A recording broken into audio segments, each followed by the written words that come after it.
Did you know that federal taxes in Canada started in 1917 as a way to finance World War I? Even then, with all the exemptions that were available, less than 2% of the population actually paid tax. I wish it were that simple today. Someone making $1 million would actually find themselves in more than 50% tax bracket. I know what you're thinking. I would love to make $1 million. Well, how would you feel if your government took half of your money away from you? What if they took half of your iPhone or half of your Yeezys? Not too good. And that's just income tax. Here in our lovely country, we get to pay all sorts of taxes, which make that take-home pay even smaller. We have property tax, goods and service tax, taxes in the field for our cars.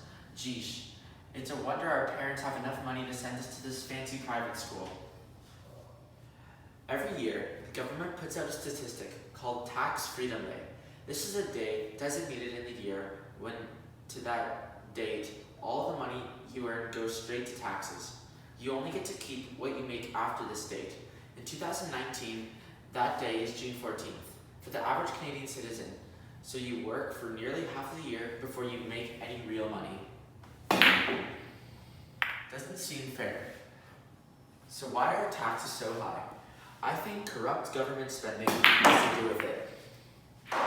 Trudeau recently gave $18 million in taxpayer money to fund a private airport at a golf resort so wealthy friends could park their private planes there.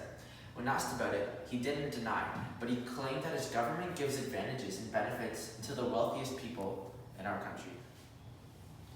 Are you kidding me? Maybe he should give it to the addresses of all his rich friends, and we should visit them on Halloween for a little handout. He spent another $23 million on smartphones for various government departments. I had no idea that new iPhones were that expensive. Are they made of platinum? This is the leadership of someone whose job's history includes being a teacher for 4 years, a counselor, and then a dropout career student. If that's all it takes to run for the country, you can expect a picture of me on a campaign poster in a few years. Dare I even mention the nearly $1 billion spent on Ontario provincial government, Liberal again, just an observation, to cancel a couple of power plants. What do we get for that money well spent? Nothing, just a very expensive political scandal.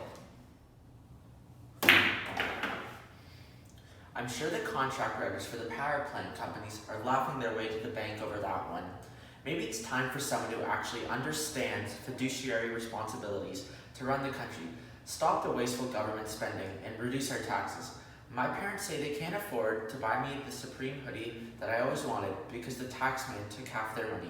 But I can always dream of a future where this becomes a possibility.